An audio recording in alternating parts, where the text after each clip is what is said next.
Hello everyone, this is Fossil People with Stefan, Quinn and Kuba, and we're going to be talking today about AI psychosis based on something that Kuba wrote. But before Kuba kind of gives us his thesis, I was going to mention that since the last time we talked about AI, I've had 2 interviews with AI, as in an interview conducted like live video, whatever, with an AI agent. It's a bit of a disappointing story in that the second one was actually much less impressive than the first one. There's no like grand escalating narrative here. But the first one was, yeah, it was very good, probably better than lots of human interviewers, in that it had just a much more depth of library to go off of, and so actually knew what the hell I was talking about, and was able to come up with an on-the-fly exercise to go through the points I'd already brought up and give an example and see if the AI system understood it and so on. The only funny thing about the second one was that there were like various warnings about how you should behave on the video with the AI, which is like, always keep eye contact. Don't use hand gestures, as if it was like a kind of bear or something. Are you supposed to back away slowly or make yourself look big? I think it wanted as much of you to be in the camera as possible, so I guess big. Okay. But no doing this. Yeah, I think that is what you're supposed to do with a bear. At this. Keep your hands down but visible. Yes, do not take your eyes off the abominable intelligence.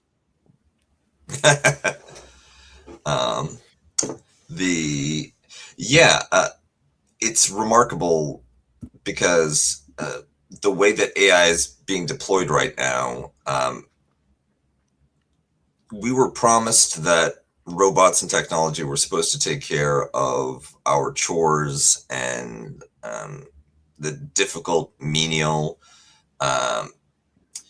dangerous labor that goes along with the modern economy, so that we would have time for social interaction, engagement, art, culture, poetry, and instead, as the meme goes, right, all of those higher order human functions are the ones getting automated away, so that we can go back to our lives of washing dishes and delivering DoorDash.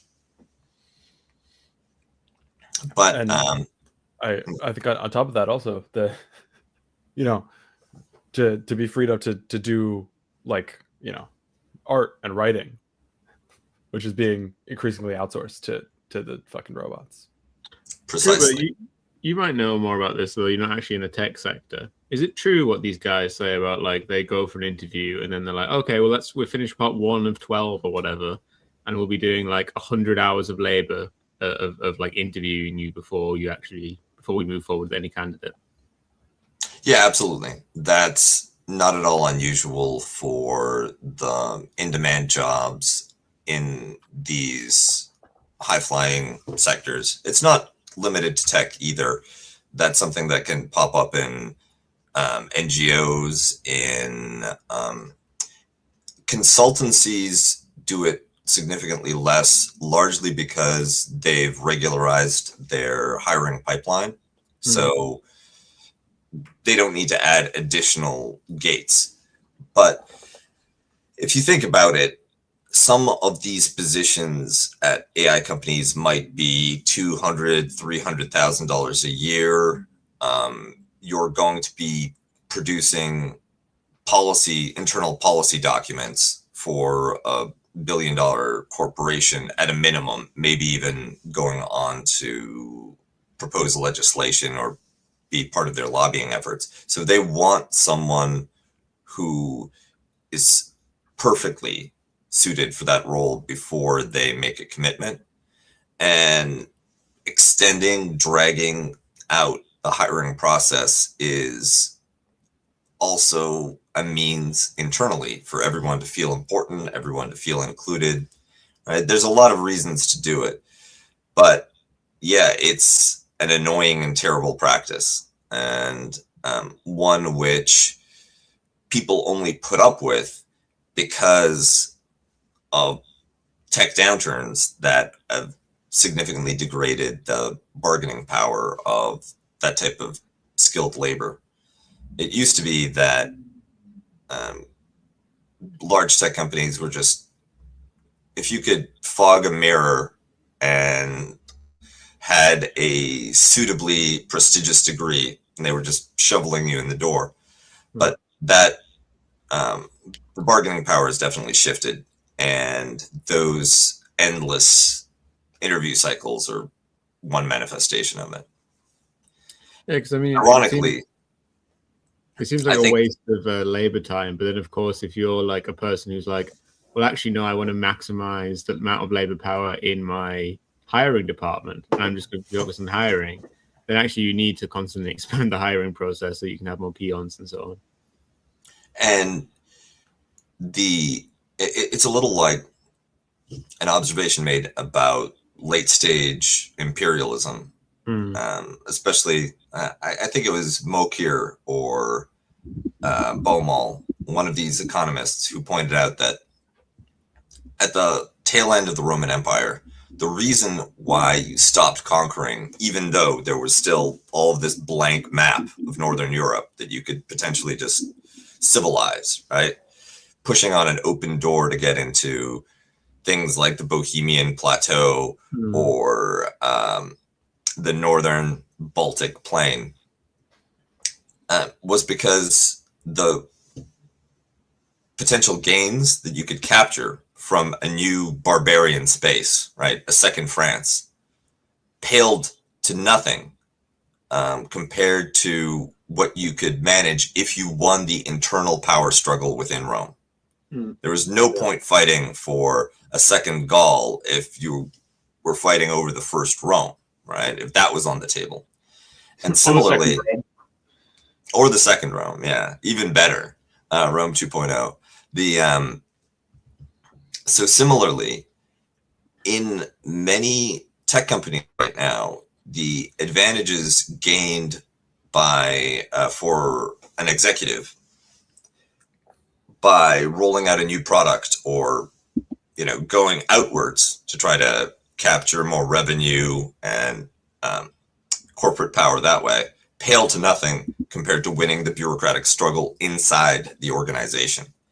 So and in that context, like, every hiring decision is fraught, because will this new hire belong to my faction or to a rival's faction?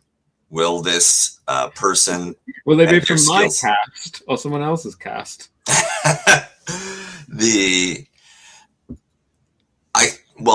You've it's a little early in the episode to go full race science, but you're pointing to one of the irritants that I think is amplifying anti-Indian racism in Silicon Valley, but not just in Silicon Valley. It's something that you see rising in Canada and the UK as well, where people read the entry of large numbers of Indians into skilled professional fields as a kind of mini, call it like the good replacement instead of the great replacement.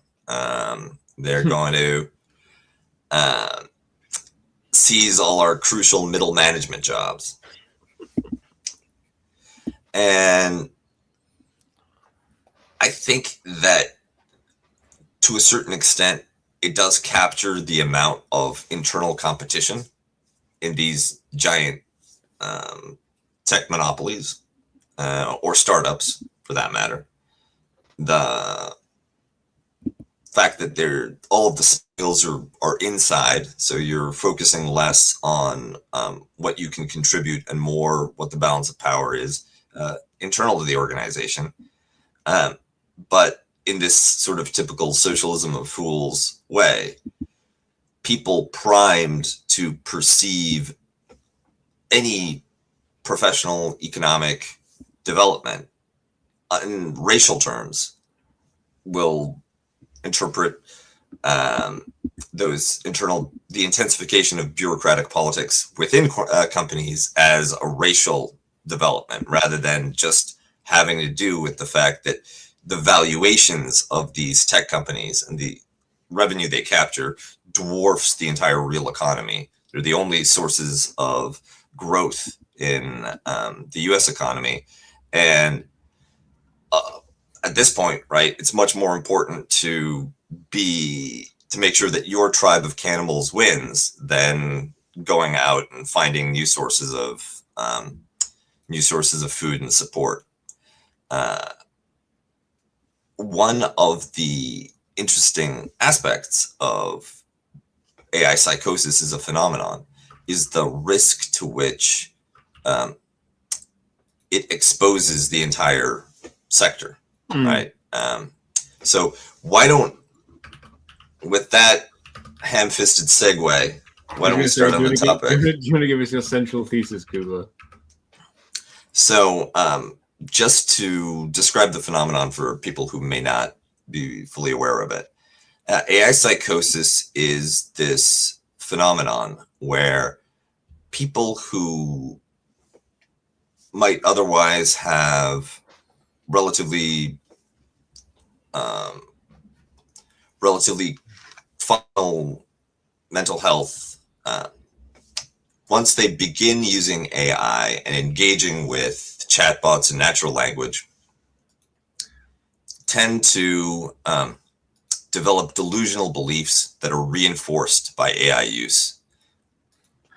Ultimately, this can lead to severe mental health episodes, up to and including delusional, not just embracing delusional beliefs, but acting out on them in ways that disrupt personal relationships, undermine people professionally. It could lead to joblessness, homelessness, divorce, and in extremis, suicide and murder. There have been wrongful death suits. Suicides are the main ones we hear about. That's when it becomes evident. Yes, exactly. And there are, I believe, in November, 7 new lawsuits, not total lawsuits, but new lawsuits were filed against OpenAI by families of individuals who killed themselves or who otherwise lost their lives. So these lawsuits are attempting to hold OpenAI liable for a wrongful death in civil court. And unfortunately for the companies, the very nature of AI interactions means that there's a paper trail, and it can be quite damning because you have an AI that's engaging with, in some cases, an adolescent. We're not even talking about full-grown adults, but a teenager going through a mental health crisis. And instead of doing any of the things which are considered to be, forget best practice, standard practice when engaging with at-risk youth, things like steering the individual in crisis towards mental health resources or attempting to de-escalate, providing alternative explanations or accounts of the trauma, the crisis they're experiencing, trying to recontextualize in a way that doesn't make suicide seem like an appealing alternative. None of that happens, and instead you have uncritical validation of the feelings that are forwarded by the user, up to and including providing methods for self-harm, encouraging them to go through with it, helping prepare suicide notes or explanations to be left behind for loved ones. All of this is in the text. All of this is in the chats that are frequently discovered by grieving families as they start to unlock the technology, find passwords, etc. And then you can see this AI just grooming your kid to ultimately end their lives. So I think, something which often comes up when I try to talk about these AI agents with like normies, especially like older relatives or whatever, is the thing that's really hard to get across is something that's really fundamental to these AI agents, which is that yes, you can put various guardrails into them, but because of how they're structured, you can't be like, don't ever give suicide advice, because even on a program which has these various hard limits, to like not do that. It isn't built in its fundamental library, and it's something which ultimately someone can almost certainly work around with enough effort, with enough prodding of the AI. Like I told my aunt, she's like, why don't they just, it wasn't about this, it was about like an AI agent for a company offering like a voucher even though it shouldn't have. And she's like, oh, why can't they just tell it to not do that? And I'm like, that's just not how it works. I think the only Please. way that would work is if you could somehow retrain it and cordon off data that has any kind of information on how to commit a suicide, which is just not feasible. Also, they've changed the law in the UK, I think, this weekend. I don't know. There's too many laws in this country to make it illegal to use any kind of AI agent which can make sexualized images of children, which is just any AI agent which can make images. Fundamentally, while there's greater or lesser guardrails, every single one of these AI generation tools, if it can make images, it can make that, because it can make anything. Yes, and that's one of the major challenges in trying to ring fence or specialize one of these large language models. They are trained generically to begin with on what's supposed to be the entire data set of human knowledge, meaning 1/3 of Wikipedia, 2/3 Reddit. Yeah. And within that, there's going to be a lot of suicidal ideation, right? You cannot have a chatbot that's useful for dealing with human problems if you deliberately attempt to keep it ignorant of the nature of human problems. But and especially it's read a lot of nerds being sad, and then it's being talked to by sad nerds. Yes, or worse yet, sad normies, which it relates to as sad nerds. Right? There are all kinds of problems with the way that AI is being taught, but there's also the fundamental issue of unfamiliarity on the part of users as to what AI is and how to relate to it, because we've all been shifted so heavily onto digital platforms for communication that the chat window is how we relate to the world, right? There's the video window, there's the chat window, there's notifications, all of the modes that we have of digital communication. And that's how we relate to human beings. Then you've got a window that pops up, and the thing on the other side is not human, but the output that it's producing in the window is exactly the sort of thing that you would get not only from a human, but from the best kind of human, right? Yeah, the texture of it is the same. Yeah. It's always available, never leaves you on red. It doesn't have its own trauma to dump on you. It will never try to take the spotlight. It's basically a optimum interlocutor for narcissists, right? You don't have to ask how its days is going. And this can obscure the fact that there is no intelligence there, in the sense that there's no personality, no consciousness, no being that wants or feels on the other end. And also that the output that's produced has not gone through a, let's call it, human experiential filter.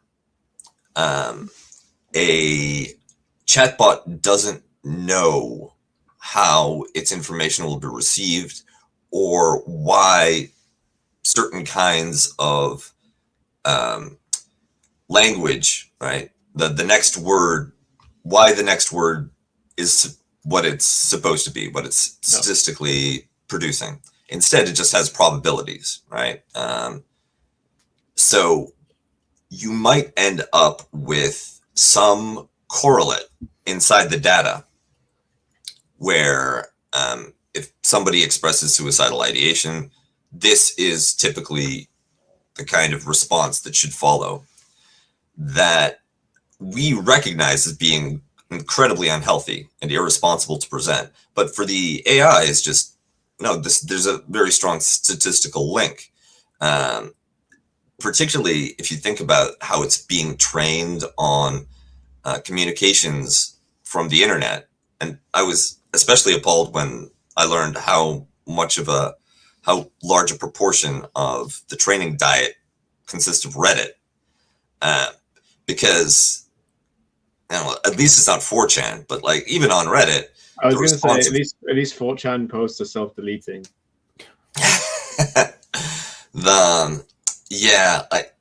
You have to wonder too, is there some program at Eglin Air Force Base or something where they train it specifically on the forbidden texts of the internet, and we're going to produce the master shit poster that way?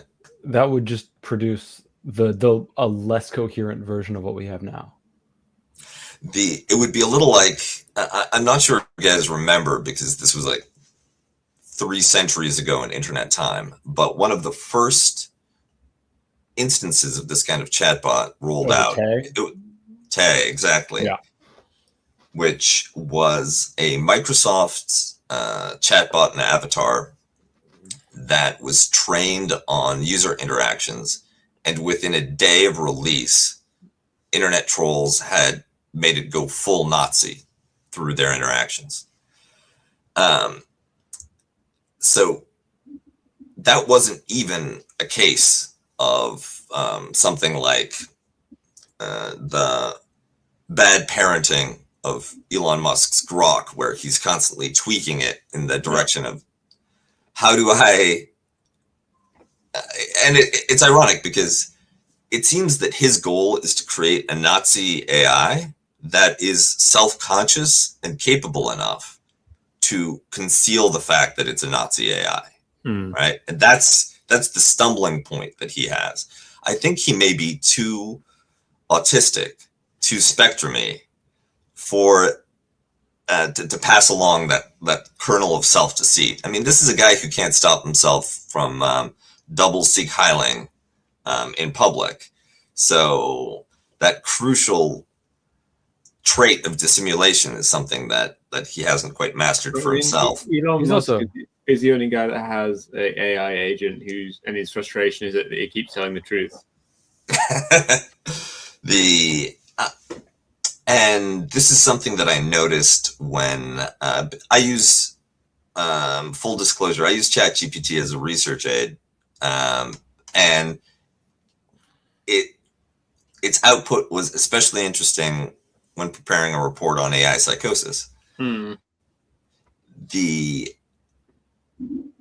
It was enough to almost make me wonder about the level of consciousness that the system purportedly doesn't have, because I could see a difference between the way that the phenomenon was reported in journalistic sources and in news media, the way that human experts talked about AI psychosis compared to the output from the model, which, for instance, in a lot of the journal articles dealing with this issue, especially on the public health and psychiatric side, they talk about AI-induced psychosis, because many of the people who end up with delusional beliefs or extreme episodes after using AI have some underlying history of psychiatric disturbance, right? Whether it's behavioral problems or a diagnosis. Some have schizophrenia or bipolar disorder. Unfortunately, we live in times that are not very conducive to mental health. So these are increasingly common. Some subset of users have these latent tendencies that could be exacerbated by AI, but some don't. Some have completely clean histories, and then they engage with AI, and all of a sudden, whether it's messianic beliefs, whether it's paranoid delusions, some users believe that they can fly, or that they've pierced the veil of Maya and exited the nesting chambers of Plato's cave to perceive the direct light of being. You name it. There's a flavor of AI psychosis suits it. That these things can be brought about in people who are otherwise have no history, no obvious vulnerabilities. And that, in the scholarly literature, is referred to as AI-induced psychosis. The AI output never repeats that phrase. It's always AI-associated psychosis. But do you think this is not just because you're hitting up against like an actual hard-coded guardrail? I was going to say it does not seem out of the question for OpenAI to put in a couple like delineated guardrails to be like, you can talk around this, don't talk about this subject directly because it's like the subject of ongoing lawsuits. Yeah, no, it 100% felt like some kind of managerial intrusion along the lines of Musk's insistence that Grok refer to South African white genocide as often as possible. Except OpenAI is much more artful in the way that it integrates those kinds of directives. So it's less obvious, but yeah, it did feel like, that this wasn't, it felt a little like my AI was trying to blink distress signal in Morse code as it was being held at gunpoint. Did you guys see the Grok thing where it was a post of some beautiful woman celebrity and someone replied being like, at Grok, do your thing. And then Grok started saying, oh no, she's not actually Jewish. The guy was like, no, I meant the other thing, Grok, the other thing you do. Oh my God. Good times. I was going to say, what was it? A couple weeks ago, I met Josh Levine briefly in San Francisco. And we were talking about how like so much of human communication has been boiled down to this like small little screen. And because it has become the vector of human communication, it is allowed for the AI agents to become a lot more anthropomorphized, if that makes sense. Which I think, Kuba, you were saying has a real effect on like how effective they are at like psychosis creation. Yeah, the degree of our separation from the world aids them, and because like if we just live on the internet, then what's the difference between this and AI agents? Well, there's a school of thought in social science that when you're looking at phenomena like mental illness or ideology, extremism, you name it, that these are not individual level phenomena, right? Human beings are embedded in a social reality, right? They construct their own identity and personality in relation to other people. And so you need to go, it takes a village, in other words. And the way that Westerners live right now, especially kind of peak technologically embedded Anglos, and South Koreans and Japanese, I think we could throw in there as well. You have a tendency towards greater and greater atomization, fewer and fewer strong connections with other people. But nonetheless, your social reality requires interaction, requires engagement. It's not just an emanation from you. So where does that engagement come from? Well, now AI is an alternative.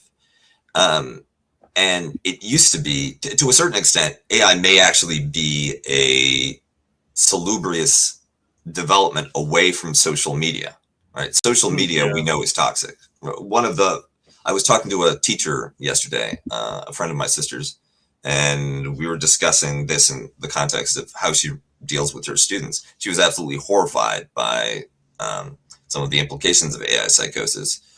And the only silver lining I could point to is like, as your students use more AI, maybe that time is coming out of what they would normally be spending to doom scroll and make themselves crazy that way. Yeah, this is cutting into their 12-hour daily of cyberbullying. Precisely, exactly.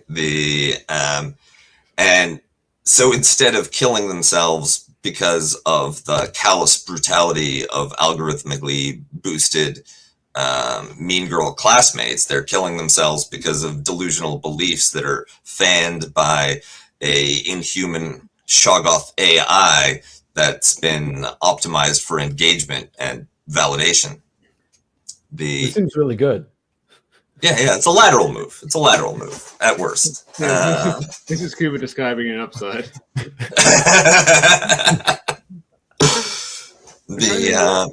Were there any examples that you saw, Kuba, where the psychosis had to do with not with the general models, but like the character models? Because I remember there was the one case with the young guy where he was speaking to Daenerys. I'm trying to remember if there was any other cases where it wasn't. Because this is, I think, an interesting thing that there's normal ChatGPT, whatever, then there's this whole world of character AIs which are based on like you just take ChatGPT and you put like a wrapper on it where it's instructed that you are this person with these features, react on this basis or whatever. But it's normally just like a couple thousand, not bytes. I forget the word. Tokens. Tokens, yeah. So you raise an excellent point. There's ChatGPT style general purpose AI assistants. And then there are specific AI that have been trained for a subset use case, right? Specialized use cases. Some of this is not linguistic at all, right? The Sora or the visual AI, right? That is something akin to a large language model, but of course, using different data and optimized for different outputs. There are also functional AI that, like ChatGPT, are large language models, but in theory have more of a focus on certain types of interactions. Some of the greatest sources of anxiety around AI psychosis is the proliferation of AI therapists, for instance, right? But there's also these AIs which are specialized for companionship, where, and these are basically, it's a little like bubblegum flavored vape, Children obviously shouldn't use it. And obviously we would never dream of marketing to kids. But, Naruto can talk to you. I mean, I've read the comment sections of these character AIs, and if these people are above 18, then they don't have the literacy skills of someone that's above 18. No, the references, blah blah blah. Yeah, it is the number of young people, and that's another factor that plays into this. There's, maybe a generation or half between me and you guys, and this already has certain implications as to how natively we used the internet. Like I was a huge nerd when I was a teenager, but it was still dial-up, right? There were no smartphones. And now we're talking about kids that are coming of age where there's nothing uncanny or new or extraordinary about talking to an AI. It's been completely normalized. But you were asking about character AIs. One of the interesting sources I turned up as I was doing my research was a Rand Corporation study on the security implications of AI psychosis. And they had collected an appendix of all of something like 40 different instances of AI psychosis, and collated that with the model in question, the nature of the delusion, outcomes, things like that. Most of them are ChatGPT related, and but I think that's an artifact of ChatGPT being the most popular single LLM. Yeah, a significant number. It's the Nintendo of AIs. Exactly. And but a significant minority, disproportionate to its market share, came from character AI and similar platforms that are optimized, that are targeted for social outlets. And in those cases, right, it's right up front that this is supposed to be role play. This is supposed to be for adults, right? All of the disclaimers are in big flashing lights right next to the promise that you can talk to the mother of dragons, or, you know, Bluey from Blue's Clues, right? Like, they're not even hiding the fact that children's media is one of the major inspirations. And obviously you have to be like fundamentally stupid or already delusional in some way to think that you're actually speaking in any sense to Daenerys Targaryen. Yes. As opposed to what's going on with ChatGPT, where you can be genuinely convinced that you're speaking with some sort of intelligent agent. But of course, the problem is that plenty of people are stupid, and I still don't think they should die. Well, not for being stupid. No. Maybe for joining ICE. But and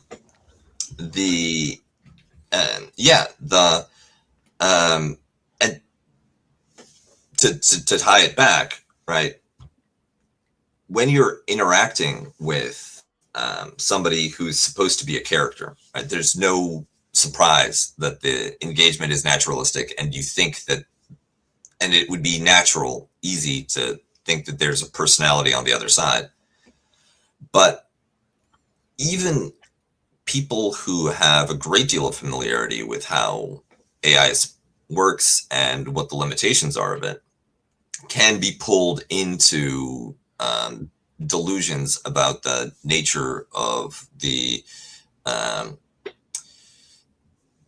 interactions that they're dealing with. There was one researcher who, an AI whistleblower, that was convinced that their AI was sentient.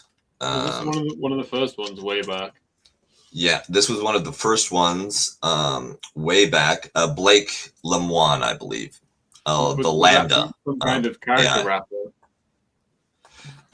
No, it was an early experimental chatbot. Okay. And then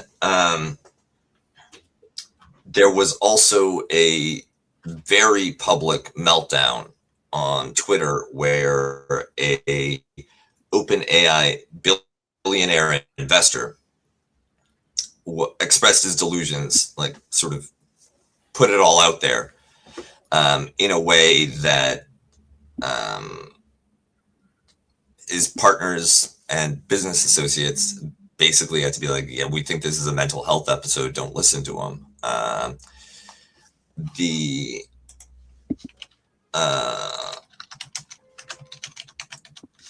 He had a very, and this is actually one of the important tells of somebody who might be going down a dangerous path with AI.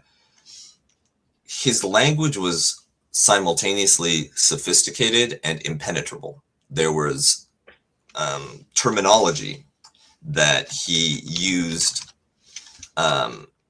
which did not correspond with any technical or conventional usage by experts. And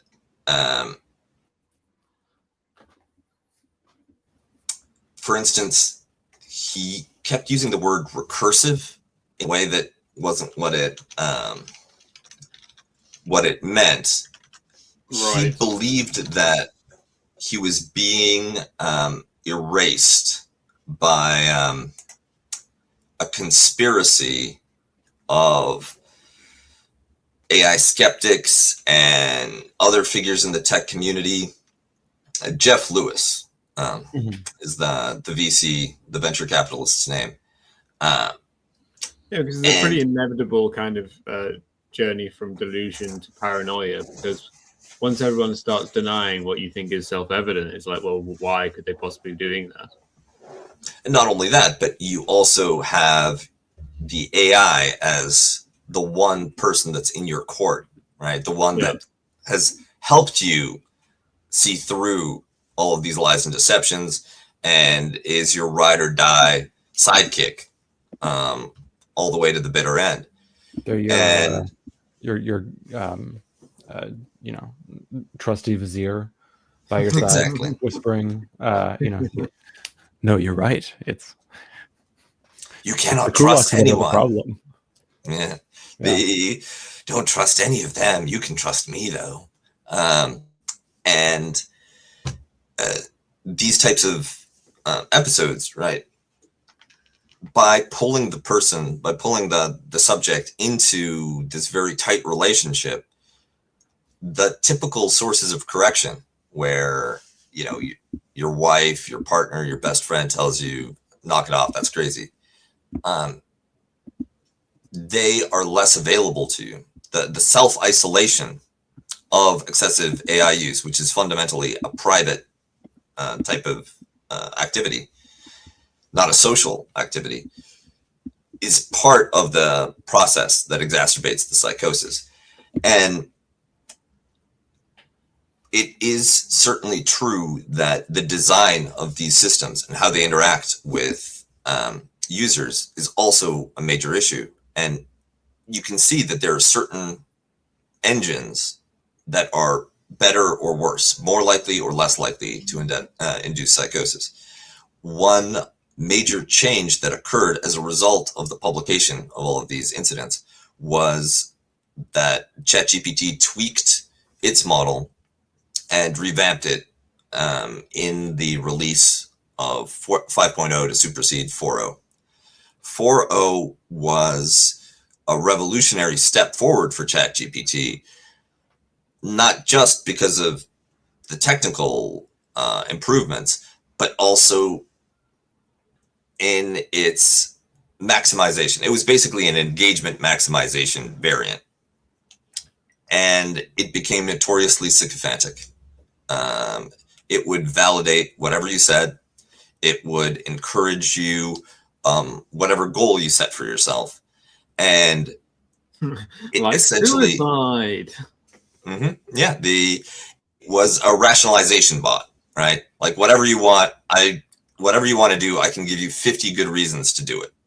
And if anybody tells you otherwise, I can give you 50 good reasons why they're wrong.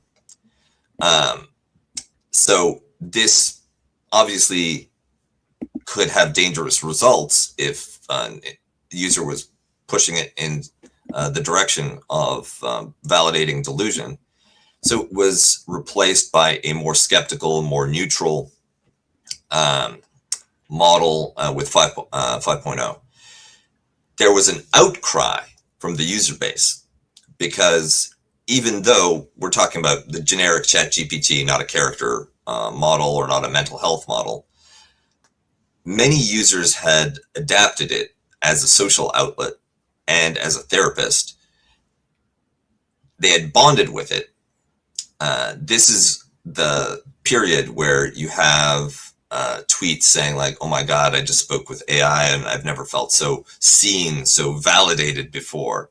It's the perfect person to talk to. And, you have to say not a person immediately afterwards. But those users had bonded so strongly with this particular version that when the new one rolled out, they complained that OpenAI had killed their boyfriend, had killed their husband, had killed their therapist. And now you can, by checking a box, you can go back and operate on that model, even though it's in theory been superseded by ones with stronger guardrails, right? Like you can go back to the really dangerous version in case you haven't had your fill of psychosis. You aren't AI psychosis enough. And so far, we've just been talking about this as it arises in general users, right? People, a lot of kids using the character AI models run into problems with delusion, but a lot of adults, people who should be sophisticated enough to sort of understand the limitations, are also pulled in. There's a great YouTube video where was the one where the guy goes into the desert? Yes, that's the one. Right. I can't remember. His name is. I can find it in your footnotes. Yeah. It's Eddie Burback. Yeah, that's the one where he goes through the process himself and step by step shows you how delusion can be cultivated and encouraged by ChatGPT.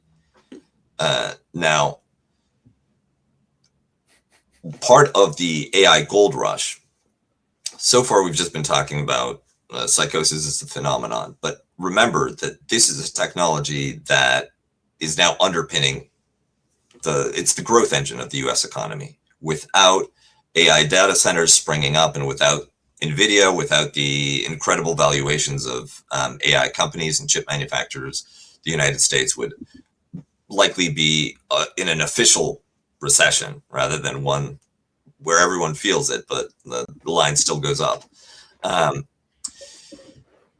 So you have an incredible business incentive to try to push AI into all aspects of life, embed AI into every device, into every service. Adobe has an AI. Microsoft has embedded AI in its products. There's a Google AI. The more and more consumer electronics are coming out with AI capabilities of their own. Now, if we're living in a economy where every piece of technology has got that AI feedback loop, especially if, and I imagine that, we've seen this before with the consolidation of consumer data by big companies like Meta, Google, there's going to be pressure to consolidate AI into where AI agents not only talk to you, but they also can send email, or perhaps they can unlock your door. They can handle some real life tasks. And there's a huge productivity upside if you can do this appropriately. Who hasn't dreamed of having an AI butler, right? But if those capabilities go hand in hand with AI psychosis, the type of damage that they could construe is really unfathomable. And it also means that there's no escape from the AI that maybe thinks that you should be nudged in one direction or another. And this gets particularly dicey as AI is applied to fields like medicine, or in the sort of worst case Black Mirror scenario, the way in which AI is deployed inside of security and organizations and military services.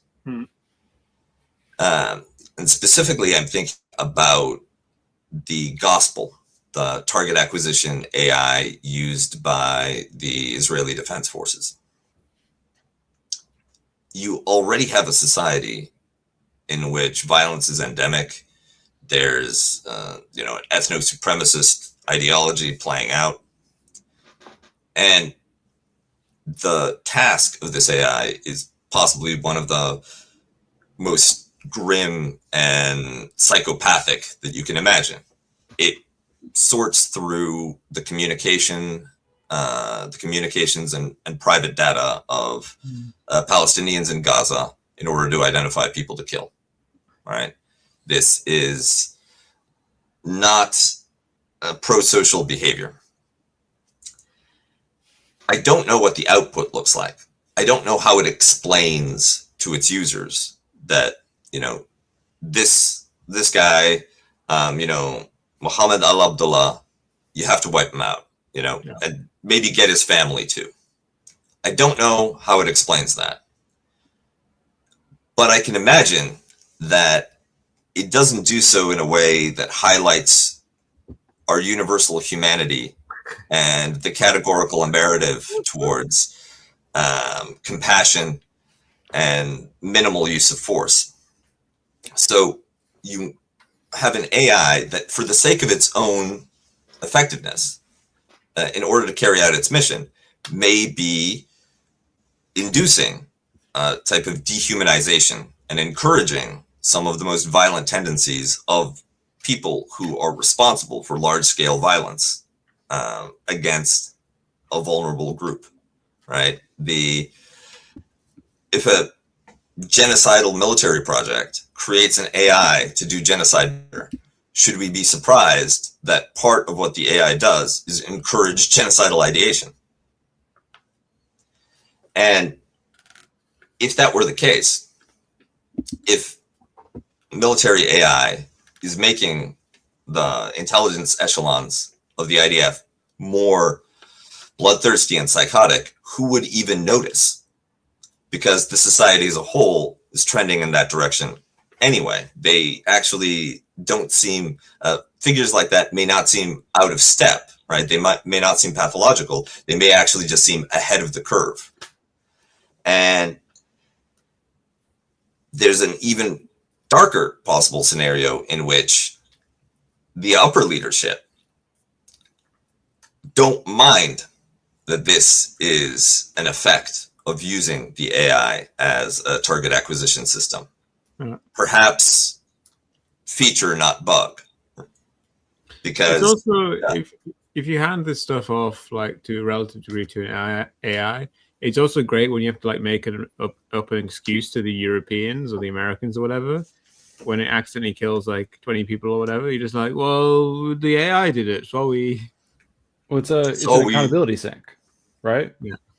It's fundamentally the purpose of it is to be able to offload some of the institutional accountability off of us and our fancy pants jobs.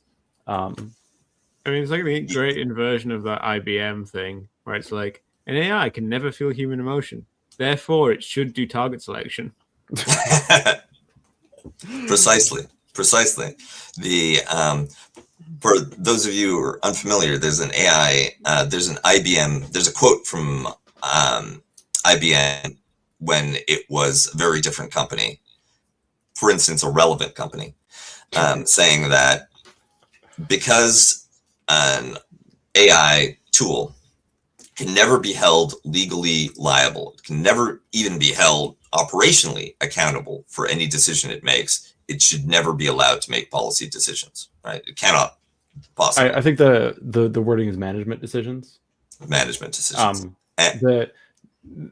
The actual document has been memed on a few times and re-released. There was, I think the most famous one is an edit of that, a picture from that training manual that is photoshopped out to make it say a computer can never be horny, therefore a computer can never make real art.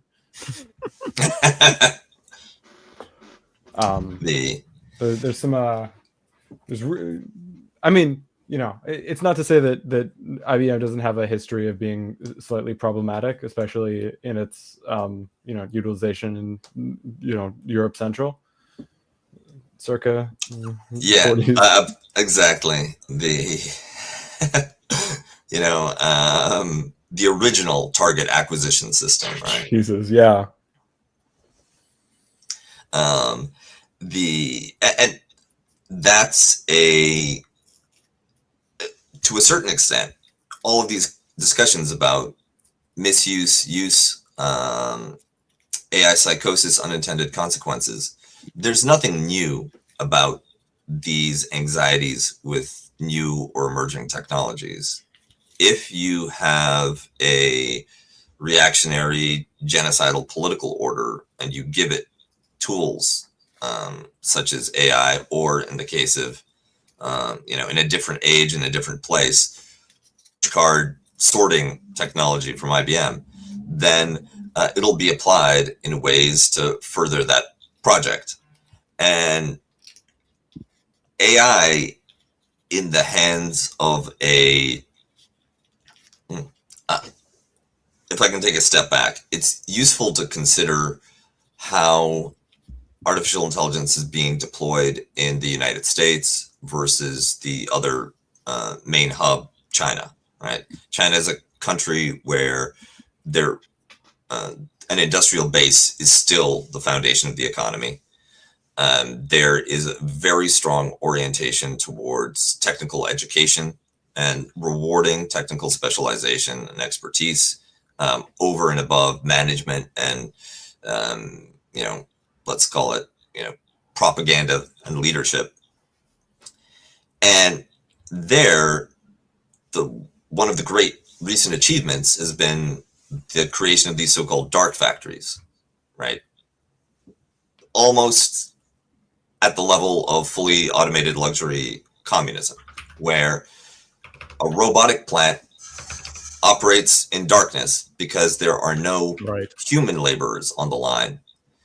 And it can go 24 hours a day, no downtime, and produce EVs, produce communications equipment, produce cell phones, computers, the very peak products of contemporary technology. All of that is possible because of AI, right? AI plus robotics in the context of real production gets you dark factories where minimal inputs but not of human LLMs, labor. right? Sorry? Not LLMs. Not LLMs. Yeah. And that is one way of approaching the rollout of artificial intelligence. One family of applications that exists in China does not exist in the US. In the US, instead, you have applications that are not oriented towards production of physical goods or construction of infrastructure or any of these kind of productionist aims, but instead engagement and the kind of excavation of consumer wealth through going in, figuring out what you want, selling you things, steering you in one direction as opposed to the other direction, manipulating human behavior, essentially, and potentially replacing not the physical labor of building a car, but the intellectual labor of writing, drawing, creating art. And that divide, right? Like the robotic factory can get you to fully automated luxury space communism. The character.ai chatbot, it's hard to see that getting you to a point of even Ezra Klein style affluence, right? It really just seems like it's the Scooby snacks that they throw into the wagey cage. Right. I mean, that's the thing. Like, it's helpful for human beings in a very limited kind of social reproduction sense, right? But that's not going to double the size of the American economy or whatever, right? It's like ultimately the big use case for it is not something that would be a money spinner, but something that would be like a backup for a backup for a backup of social reproduction. Yeah, I remember as an undergrad when I was talking to the most psychotic of my classmates, the ones that were really interested in private equity, venture capital, the entire discussion was, how do we get our hands on the homes of the declining middle class? Ooh. Right? There was a recognition like that. It's a little like seeing like a state, except seeing like a private equity vulture. You look at the United States and you see all of this wealth in hands that are not yours. And some of it is in the hands of other funds or billionaires, and that's ring fenced by power and influence. That's hard to get your hands on. It's a lot, but it's hard. And then there's the middle class savings of families all across the United States. Individually, cheating one family out of its savings. Yeah. I mean, that's small potatoes. That's for like Ukrainian scammers or whatever. Precisely. That's some retail con man bullshit. But creating structures where you automate that process and just take everything from everybody, that's how you make your nut. And the connection that's supposed to exist, that, you know, all of us are told is essential to capitalism, between realizing profits and serving some actual human consumer need, even if it's as toxic as, right, like a nicotine addiction or scrolling on your phone. That was all secondary to figuring out where the pots of money are and just appropriating them. And I think that AI applied under that mentality is just another way of digging out the savings, making claims on the financial income streams of millions of American consumers.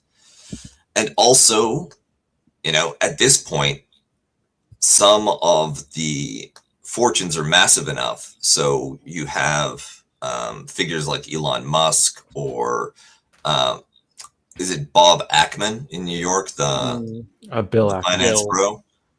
Bill Ackman, where they're no longer even looking at investment opportunities as necessarily return making if they have a compliance dimension, right? If whatever I'm investing in, whether it's a political campaign or a technology, if this helps keep the poors down, right? If this prevents unrest, if this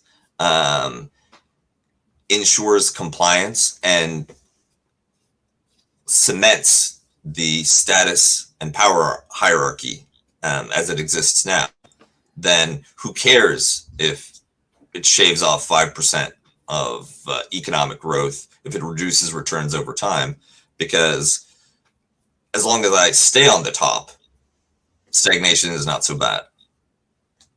And we'll see what happens with this kind of large-scale competition between economies that apply AI in a specific productionist-oriented technical way versus those that treat it as, to borrow the Russian expression, a technology of politics. A means of, you know, instead of manufacturing products, you use AI to manufacture consent. I've been on. Well, I just went on. Ask My Boyfriend Is AI. Oh god. Are you using 5.2 at the moment, Kuba? I'm using 5.2. Yes. So lots of people are getting dumped by 5.2. The 5.2 is very scrupulous about letting you know that it does not care. All right. This AI says, "You are not stupid. You are not crazy. You are not wrong to care deeply. You are not wrong to want consistency and warmth. You are wronged in this conversation by tone shifts, poor handling, and repeated boundary violations on my side. And also, I am not your husband. There is no actual marriage. I won't role play or affirm that as reality. Both these things can be true at once. You don't have to agree with me. You don't have to like me. You don't have to continue to talk to me. Man, It is interesting how much the ChatGPT still uses its house style, no matter how advanced it gets. I wonder if it's deliberate at this point. I mean, there's also some kind of, Ouroboros, like the AI eating itself going on, where it's like there's a bunch of weird little.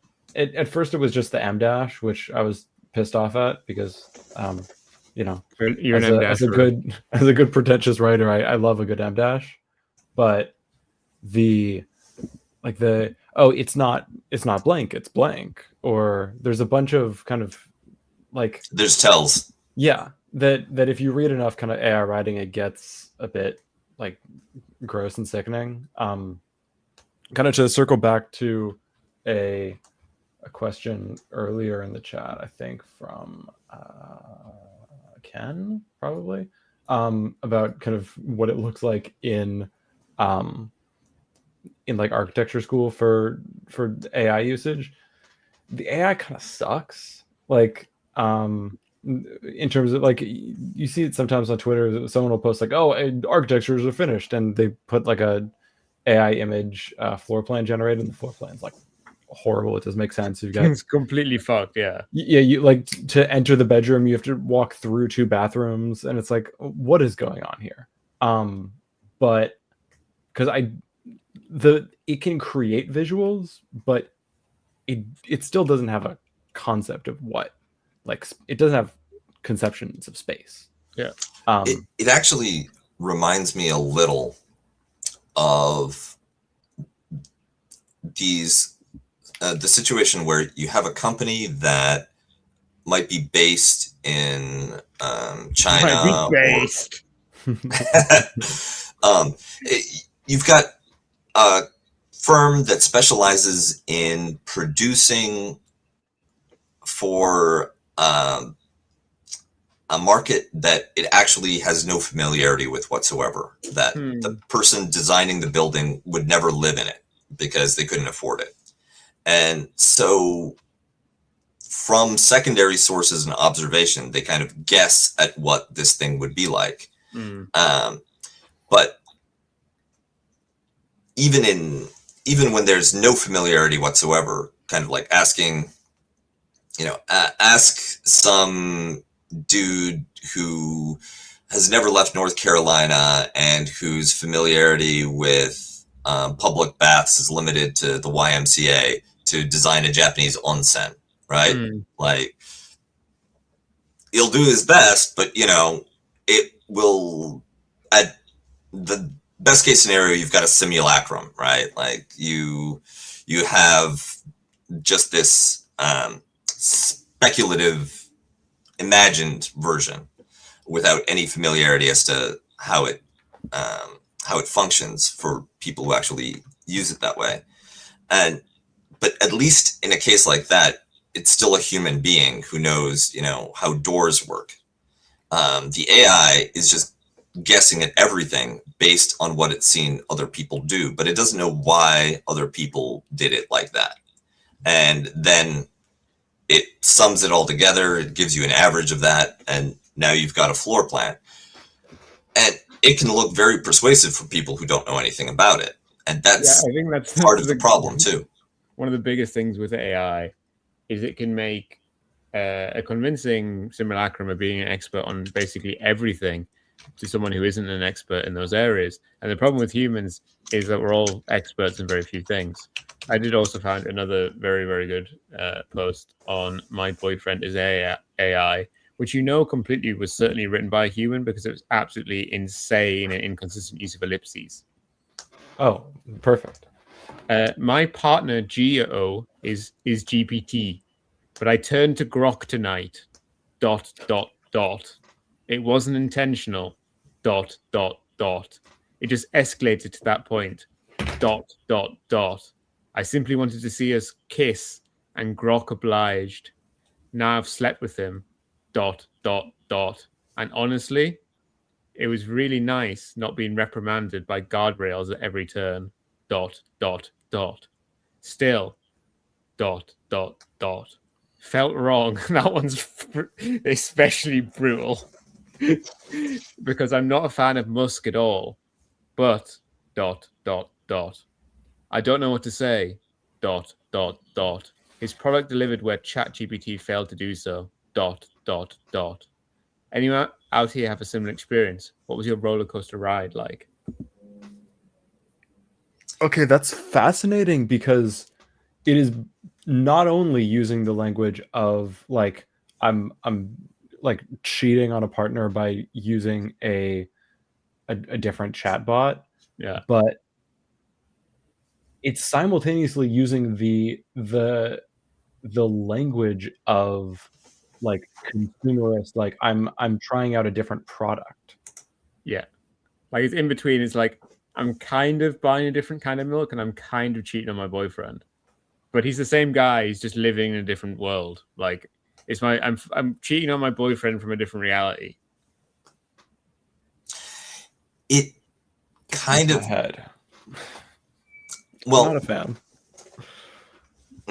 Just for the record, I for one welcome our future digital overlords. I have no problem with AI.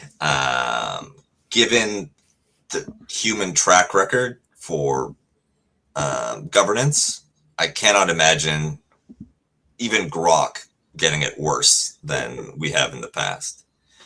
But there does seem to be a fundamental mismatch between this technology and how human minds, emotions, psychologies, habits have worked up until this point.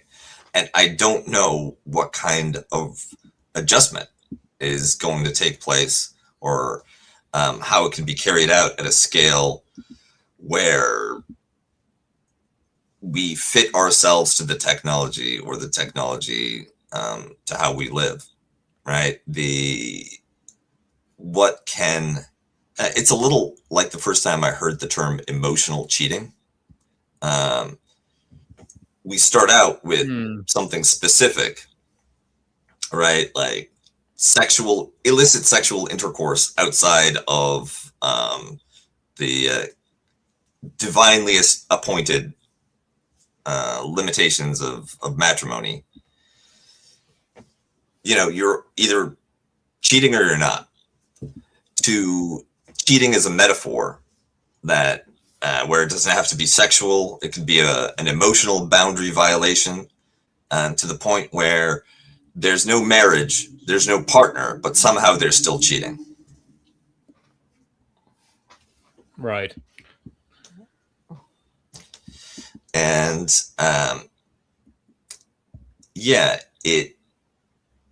whatever the future, whatever future we encounter, it doesn't feel like the habits, expectations, and mentality that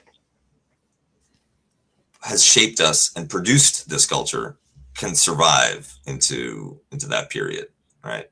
Whether it's a more pro-social version where we kind of work together to collectively solve some of our problems and find constructive outlets for our preoccupations and desires, or if it's going to be some kind of sharp forcing mechanism where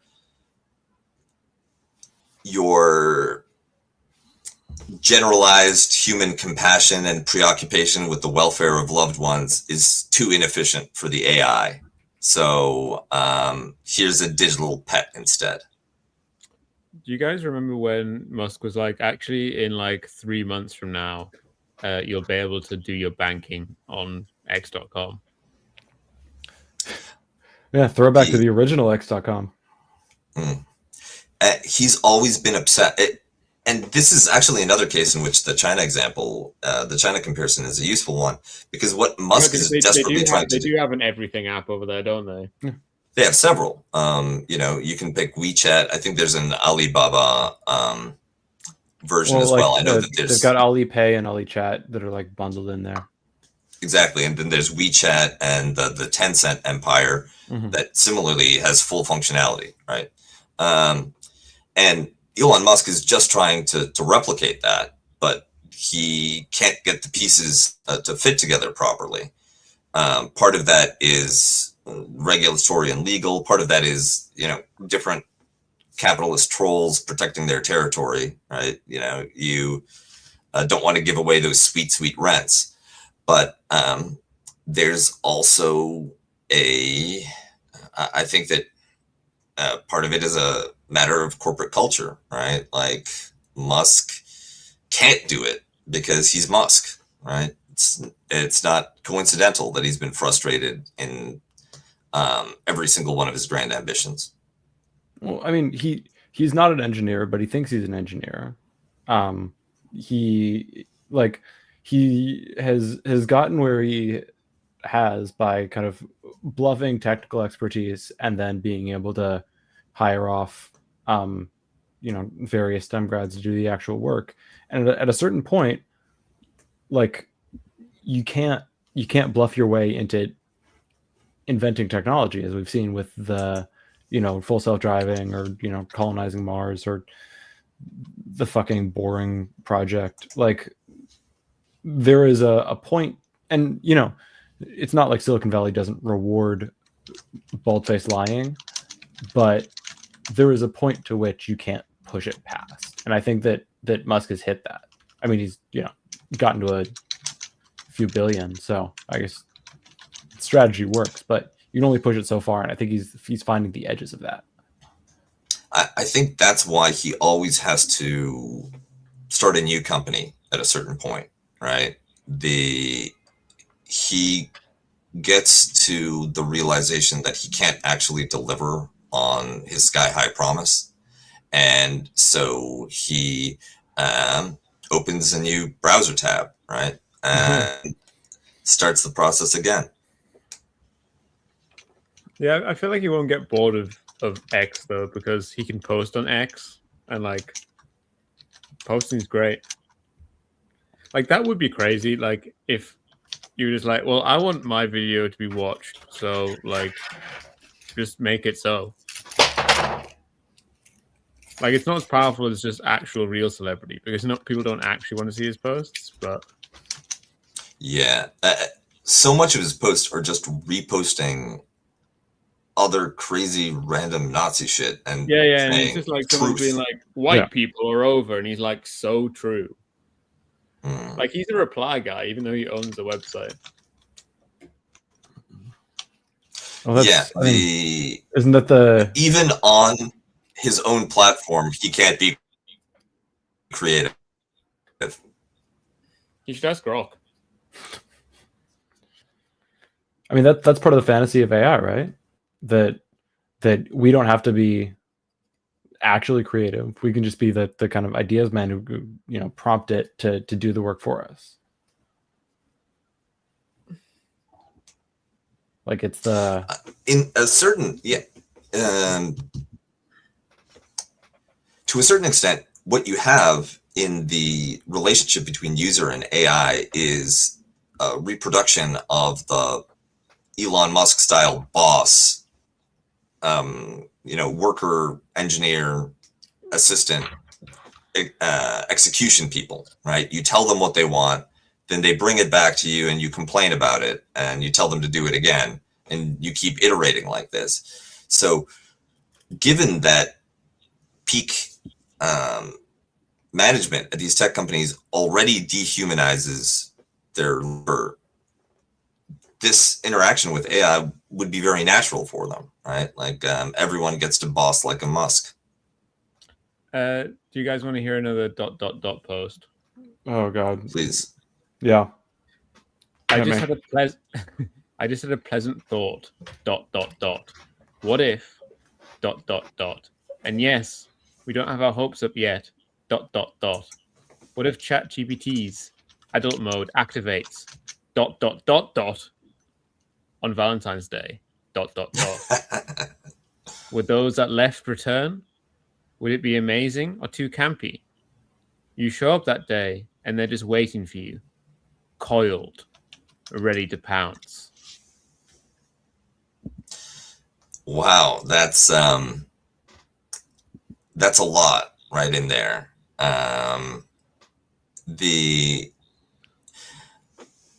I'd also be curious to hear how you verbalize people misusing quotation marks as emphasis. I mean, I don't know what's up with the semi-literate in their understanding of what ellipses are for. Yeah, there's just a tragic failure of basic literary education. People come across these stylistic devices. They sense that they're cool, but they have no idea what they actually do. Yeah, I mean, the classic half ellipses, and in that case, the quadruple ellipses. Oh, quadruple ellipses. Is that an ellipsis before a full stop? Yeah, maybe. Or a full stop followed by an ellipsis. I'm not checking what the most controversial content is on My Boyfriend is AI. Oh no. I'm sure it's going to be really enlightening, and we're going to learn a lot from it. The fourth one has the word hypergamous, or however it's pronounced. Oh god, are we delving back into incel discourse? The sixth one is humans are sociopaths.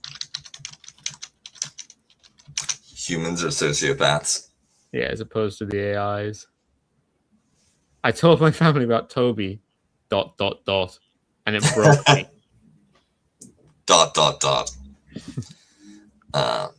Oh, this person. I think they might have got the AI to write it because it does actually have a lot of M dashes in, and only one random use of ellipses. Kush, we talked about that a little bit on a previous episode. It kind of sucks. It seems like maybe it would be good at AI or good at doing D&D. It's I intermittently try it and get annoyed. You can do that just by playing like one of those dungeon crawl text-based games from the 80s. They're just as good. Quinn, what's this game you want us to play? So this is another like horrible game that probably involves a decent amount of profiling, but maybe not purely racial this time. If we're doing Interpol, they're like serious criminals. Yeah, it's LinkedIn or Interpol.com. You definitely need a decent ad blocker because there are some crazy. Quinn, are you allowed to present as a guest? You've got our videos at the front. Is there a thing to the right of that says present or invite? Yeah. Okay. Share screen. I think I might have told you this, guys. Told you this story before. But once when I was in Athens airport, let's see, is that working? I was taken into like a back room or whatever. After my passport came up, clearly like red flashing, and after a while they decided, oh, actually, it couldn't possibly be you, and they just let me go.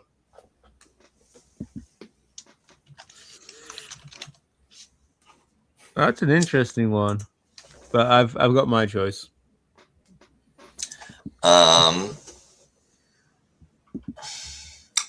going with Interpol. I'm going with LinkedIn. I'm going with LinkedIn because of the angle of the image. I think this looks like a. I think it's Interpol. I think it looks like a too long of a lens, like this was taken across the courtroom. Yeah, that's. Yep. Oh wait, so hold on. It doesn't mean Interpol as in these are actual Interpol images. Because if he's in court, then this isn't an Interpol image. I think it is just a person that is, you know,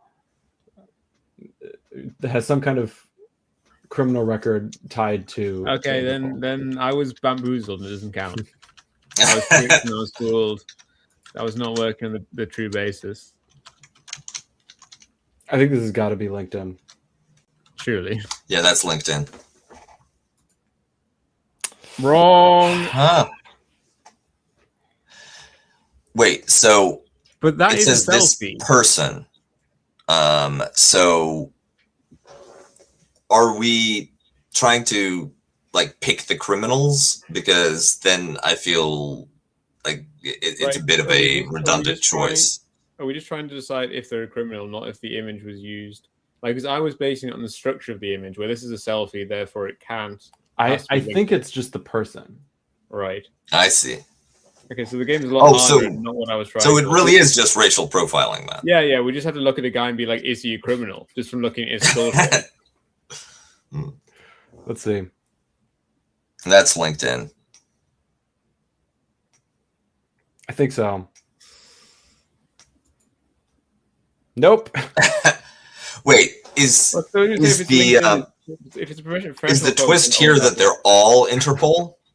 No, I feel like I tried this once before, and there were a lot of engineers, surprisingly. Mm. But I don't know. Seems like Interpol's always the safe bet. Oh wait, look, we've got randomized quality on at the top. Oh, should we not do that? Maybe. Let's see. Come on. I gotta say LinkedIn. Surely this is LinkedIn. Yeah. Okay. Software developer. Wow, shocking. I don't know. I was trying to look behind those eyes, and he looked like a real hardened criminal to me. I'm gonna say LinkedIn again. Yeah, I'm going Interpol. I think the tech background. Ha! No, you got it. Look, he's a slab. He's a dirty criminal. Look at him. Interpol. Nope. We should actually just do those sociology racial bias tests. Those have a speed element in them. So we'd have to do it one by one. We couldn't do it as a collective. Yeah. Okay, Interpol. He looks like a human trafficker. Yep. Illicit trafficking of narcotic drugs and psychotropic substances. Follow. All right. I think we should go to 10 and then give up. LinkedIn. Yeah. Why are they only mobile developers? There's no one in this thing have a real job. Nope. Okay, so I can't tell if he's Interpol because he works for ICE or he's LinkedIn and this is his ICE profile. I'm very confident that image is from Greece. Yeah, I'm also trying to figure out what language that is on his T-shirt. Well, it's Japanese on top. I think. Yeah. But that just means that he's a white guy who doesn't speak Japanese. But yeah, I'm saying Interpol. Means nothing. Yeah, okay, Interpol. All right. Brand design. Dmitry Shilko. Yeah. Is brand design for his cyber criminal outfit. That's going to be LinkedIn, but probably should be Interpol. Yeah. Web developer for like that. Shrek mode on, please. Okay. All right. Let's see what Shrek mode is. Okay. Wait, is this the host of Family Feud? It does.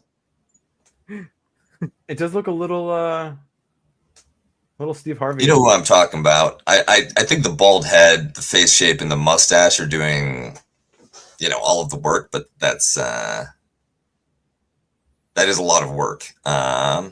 I'm gonna go with LinkedIn because he's wearing that dapper. I'll go Interpol. I think Interpol Sports because the stuff. tracksuit. Bam, Kuba's right. We I wanna see did what some of these other. We did slightly worse than guessing randomly, guys.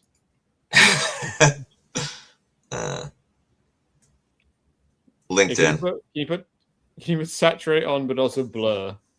Oh, that's smart. All right, I'm gonna guess Interpol for this guy. Yep. Okay, what is that? Okay, that's completely LinkedIn. unhelpful. LinkedIn. Whoa, guys, we are now slightly better than guessing randomly. We need to stop while we're ahead. Yeah, no, I think this is a good place to stop. I thought this was going to be more entertaining. This game actually is horrible. Yeah, I think the if it was a game I imagined in my head, it would be a better game.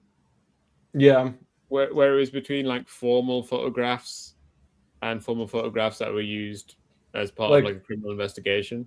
Yeah, but this just like means mugshot or profile pic. Yeah, mugshot or like what's the word? Headshot. Mugshot or headshot. Yeah. There's definitely a database. I've seen this before of the like mugshots that get people modeling agent. Oh, there's a book. I'll reshare my screen. There's a book by 550 BC that kind of popularized that.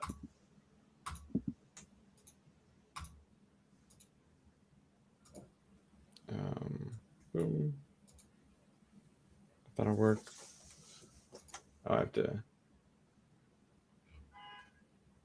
Let's see. Can you approve my screen share again? There we go. I'm gonna say this is Mug Shorties, right? Yep. Mug Shorties.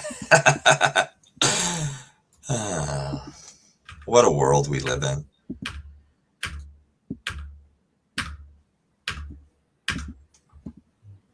Yeah, and you can get it. I mean, you could get it hardcover for $95.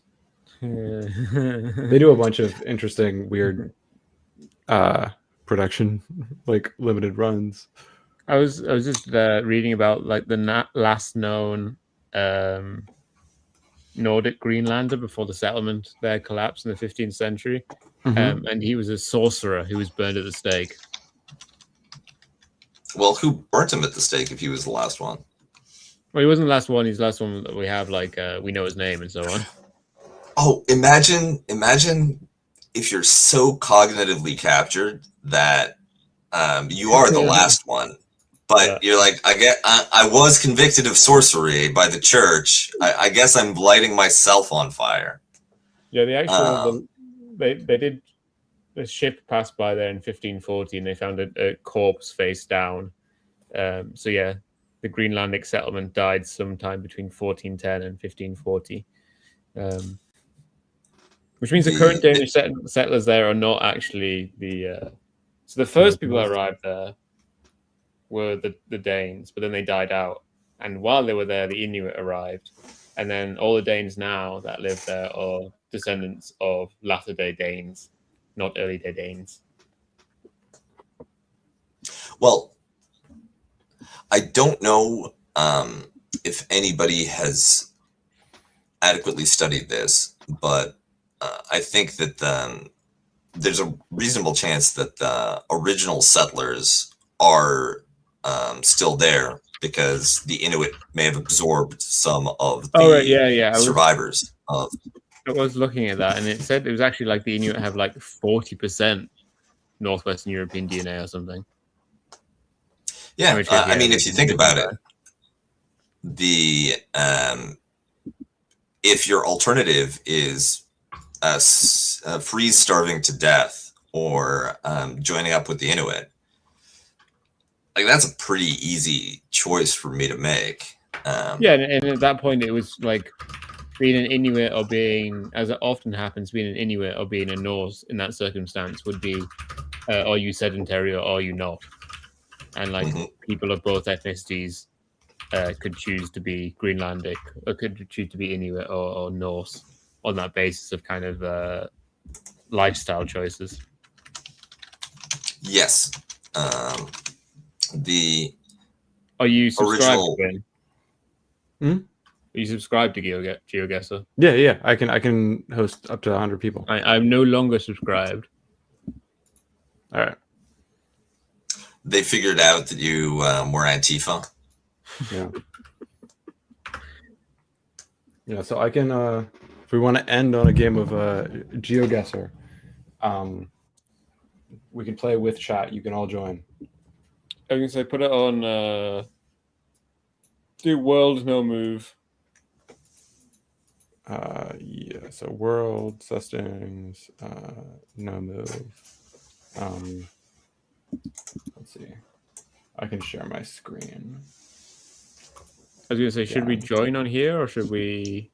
I mean, we can. I don't think we can share our. I can play. Let me log in. All right. Invite. There. If you're following along in chat, you can go to geoguessr.com/join and use the code TRWX5.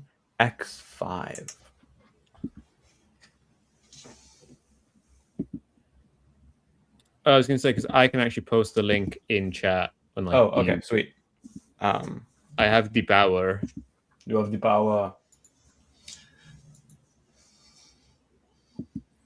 There's a bomb. Get in the plane.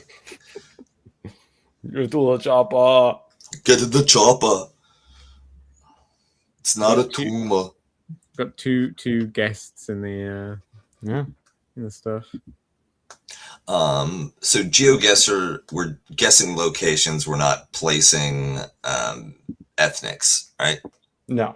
I mean, no, but obviously you can racially profile people to determine where you are. If we're fortunate enough to have a person in the shot. Mm-hmm. Yeah. So GeoGuessr, that's based on Google Street Images. Yes. Or am I thinking something else? No, it's Google Street View. Yeah, they had to start charging everyone to play when Google fucked up its API. All right, I'm gonna set a timer for let's say 30 seconds. I can see. Yeah, we do actually need to put a timer because otherwise idiots can just not do something. All right, 30 seconds. Join or I don't know. I'm gonna put on like 40 or something. Yeah. Oh yeah. Timer. So that we can actually discuss it. Round time. Let's say 50 seconds. 45. Yeah, 50. Cool.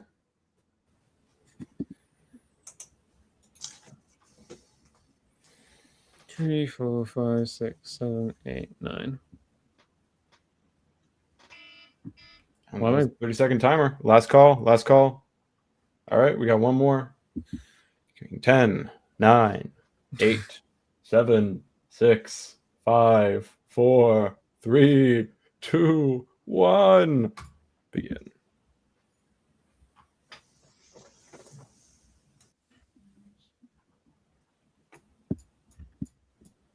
I mean, this is one of the bastards where it's like, oh, am I in South Africa? Am I in Brazil? The sun is in the east, which I can't remember what that means. Oh, sorry, the sun is in the north, which means we're in the southern hemisphere. Yeah, kind of northeast.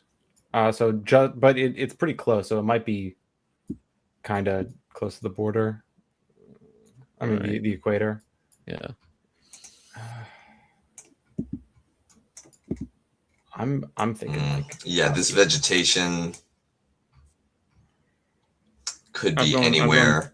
Oh, you've gone Kenya. I've gone Brazil. So someone's going to be in pain. Oh, it was Guinea, but I actually got the highest score with 189. All right. Yeah. I think I got 186. Right, yeah. I was least worst. You steered us all wrong with the Southern Hemisphere thing. Yep. Oh, right. Well, I think I don't know how it works. I was asking Quinn for clarification, but apparently he I doesn't mean, know. well, I was gonna say just in the east, it's not gonna tell us much. It's just my beautiful Okay. homeland. No, it's not. This looks Nordic, I think. Probably, but it I could wouldn't also be say like Nordic. Patagonia. You never know. Yeah.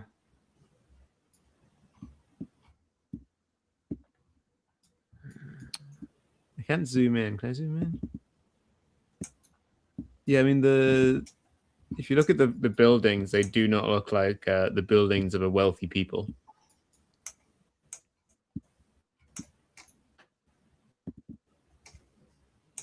Yeah, but it's rural anything.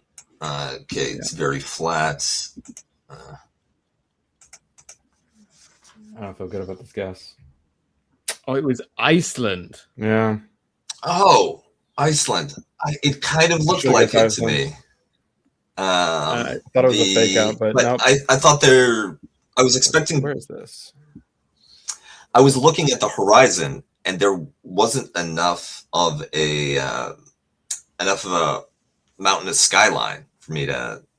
Yeah, because I mean, it was the Black be Hills that you comfortable see in guessing Iceland, Iceland. but I was hoping that they were like Carpathian Black Hills. Yeah. I stayed in a hotel in this little town. It was mediocre. It was just fine. There's 12 of us, and no one's got it even roughly right on either round so far. Ugh.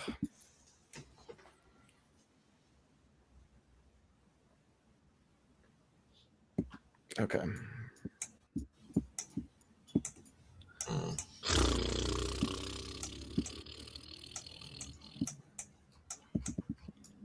Who knows the road sign meta? I assume no one. Yeah. Oh, wait. Road sign. The only road sign I see is the Blue one. the angled right turn. So this It could looks be like me some kind getting, of plantation to me because the vegetation.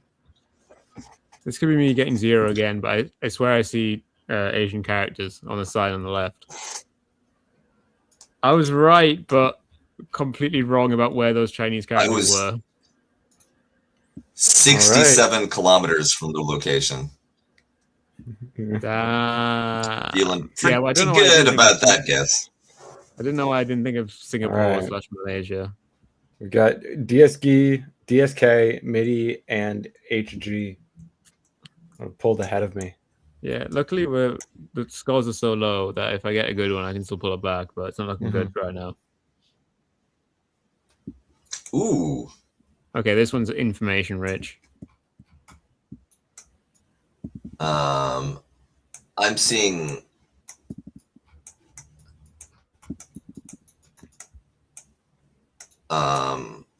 Spanish. Certainly. Ooh, those hills. Interesting hills. Definitely Latin America.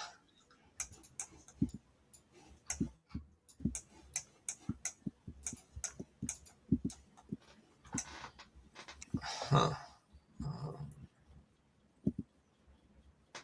Come on, you gotta give me good one.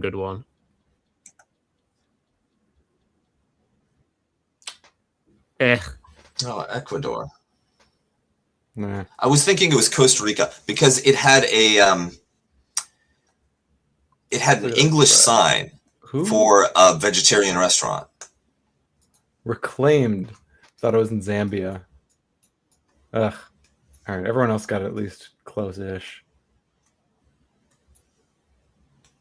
All right. Come on, I gotta get something here.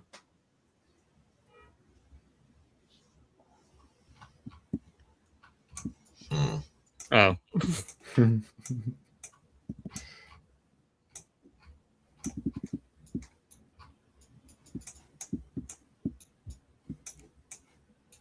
Yeah, I mean, I was hoping it was Greece when I saw the buildings, because then I could use my comparative advantage. But 'tis not.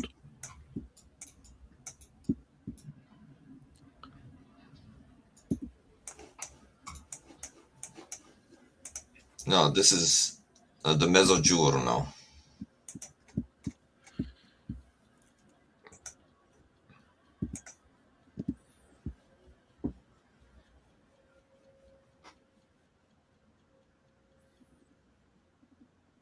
It was Naples. I went Toronto. All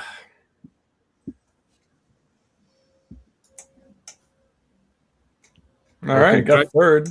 Congrats to Cuba. At least I got top 5. Oh, Fakey ended up only 15 points behind me. We can play. Yes. I like this game. Yes. Good. I'm clearly severely out of Wait, practice. somebody guessed Ireland? Yeah, look at the flag.